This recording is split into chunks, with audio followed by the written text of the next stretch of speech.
पिछले एपिसोड में राजपूत खानदान में 20 वर्षों के बाद एक पुत्री का जन्म हुआ था। उसका नाम था नंदिनी।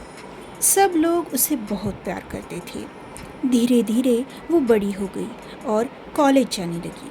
वो कहीं भी कार से ही आया जाया करती थी, लेकिन अपनी सहेलियों को टू व्हीलर पे आता देख उसने भी सहेलियों से टू व्हीलर चलानी सीख ली। लेकिन उसको एहसास हुआ कि उसके घरवाले उसे कॉलेज जाने के लिए कभी भी स्कूटी नहीं देंगे। ये सब सोचकर वो रोने लगती है। अब आगे।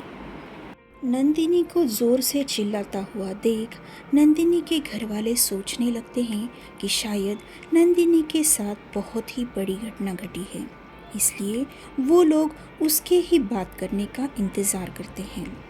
नंदिनी की दादी सा भी वहाँ होती है।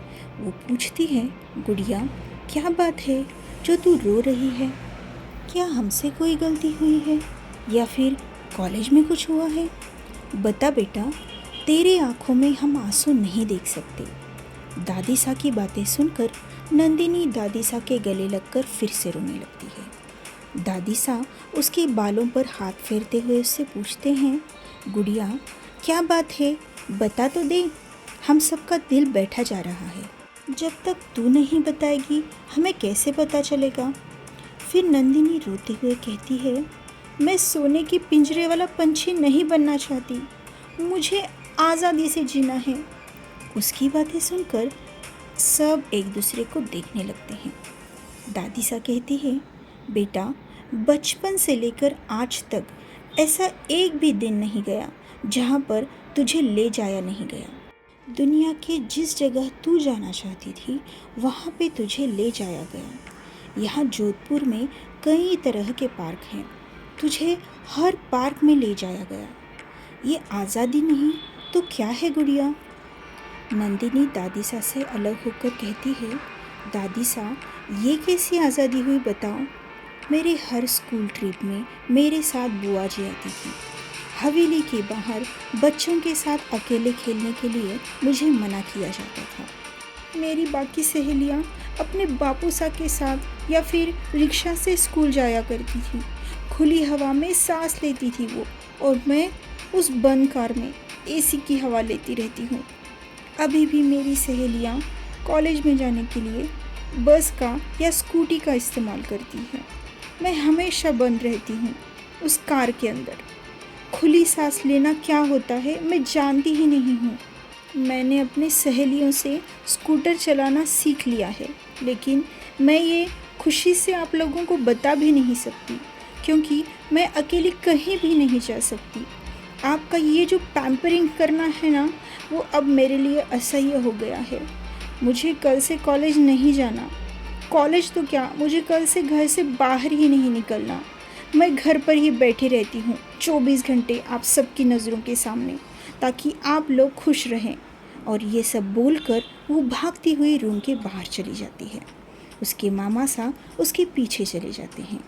बाकी सब लोग उसकी बातें सुनकर सुन्न रह जाते हैं। वो सब सोचते हैं, सच में नंदिनी के बारे में वो लोग कुछ ज़्यादा ही स्वार्थी हो गए थे। उसे खो जाने के डर से उन लोगों ने कहीं भी उनकी गुड़िया को अकेला छोड़ा ही नहीं।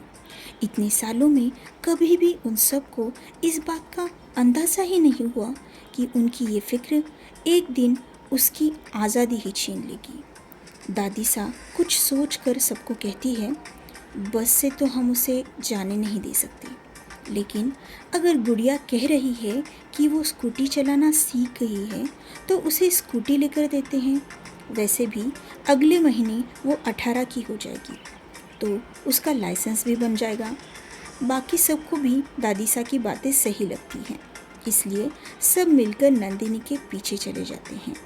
नंदिनी भागती हुई टेरेस पर चली गई थी। वो उसकी फेवरेट जगह थी। सब लोग ये बात जानते थे, इसलिए सब लोग टेरेस पर चले जाते हैं। तब तक मामा सा उसे समझा रहे होते हैं। बाकी सब लोग भी वहाँ पहुँच जाते हैं। उन सबको वहाँ देख नंदिनी अपनी नज़र दूसरी ओर कर लेती है। फिर सब उसके पास जाकर उसे समझाने लगते हैं, लेकिन वो किसी की भी नहीं सुन रही होती। इसलिए बुआ सा कहने लगती है, हम तो यहाँ ये पूछने आए थे कि तुझे कौन सी टू व्हीलर लेनी चाहिए, लेकिन शायद तेरा मूड खराब है इसलिए हम चले जाते हैं। और सबको कहती है, चलो सब लोग, इसे तो अपनी बात सुनने में इंटरेस्ट ही नहीं है। नंदिनी रोते हुए बुआसा की बातें सुन रही थी। फिर अचानक से उसे समझ आता है कि सब लोग उसे स्कूटी दिलवाएंगे, तो वो सबको ज़ोर से चिल्लाकर रुकवाती है। कहती है, सब लोग मिलके पहले खाना खा लेते हैं और फिर सब लोग मिलकर ही डिसाइड करेंगे कि कौन सी टू व्हीलर लेनी ठीक है। सब लोग उसकी खुशी देखकर खुश होते हैं। पहले सब मिलकर लंच फिनिश करते हैं और बाद में स्कूटी की चर्चा करने लगते हैं। ये सब चर्चा करते करते बहुत सारा समय निकल जाता है। हर एक अपनी अपनी राय अलग अलग देते हैं। फिर फाइनली काकासा के कहने पर डिसाइड हो जाता है कि कौन सी गाड़ी अच्छी है, क्योंकि काकासा के दोस्त एक बड़े व्हीकल डीलर होते हैं। इसलिए काकासा उनकी राय लेते हैं और फाइनली सब कुछ डिसाइड हो जाता है। दूसरे दिन कॉलेज का हाफ डे होता है, इसलिए तय किया जाता है कि लंच के बाद ही शोरूम जाकर गाड़ी बुक की जाए। नंदिनी की खुशी का तो ठिकाना ही नहीं होता।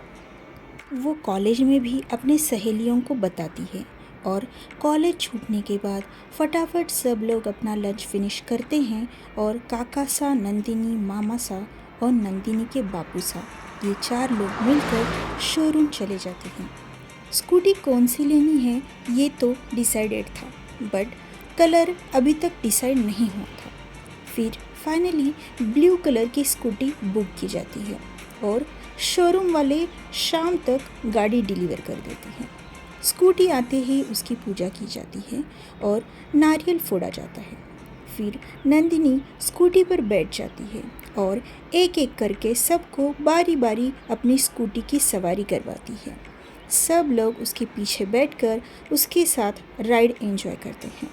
दादी सा, दोनों बुआ सा के 2 बेटे, माँ सा, बापू सा, काका सा, काकी सा और उनके 3 बेटे, और फाइनली मामा सा को सवारी कराने के बाद सब लोग छोटी सी पार्टी रखते हैं। वहाँ सब लोग नंदिनी की बहुत तारीफ़ करते हैं। सच में उनकी गुड़िया एक्सपर्ट हो चुकी थी, बस लाइसेंस आने की देरी थी। लाइसेंस के लिए अप्लाई किया जाता है। नंदिनी को तो ये सब सपना ही लग रहा होता है और उसके घर वाले उसकी खुशी देखकर कहने लगते हैं कि सच में अपनी गुड़िया तो छोटी छोटी बातों से ही खुश हो जाती है। सच में हम सब ने उसकी आज़ादी ही छीन ली थी, पर अब उसको इतना खुश देखकर लग रहा है कि हमने बहुत सही फैसला किया है। दूसरे ही दिन से नंदिनी स्कूटी से ही कॉलेज जाने लगती है। कॉलेज जाते वक्त सब लोग एक साथ उसे हवेली से बाहर छोड़ने के लिए आते हैं। एक एक करके सब लोग उसे इंस्ट्रक्शंस देने लगते हैं।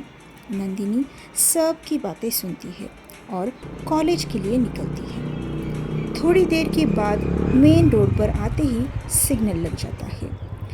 वो घड़ी में देखती है तो वो ऑलरेडी लेट हो चुकी होती है, इसलिए थोड़ा सा आगे की तरफ धीरे धीरे बढ़ने लगती है। सिग्नल छूटने को अभी भी थोड़ा वक्त होता है। नंदिनी वेट कर रही होती है। तभी अचानक पीछे से एक कार उसके स्कूटी को धड़क जाती है और नंदिनी के स्कूटी की टेल लाइट टूट जाती है।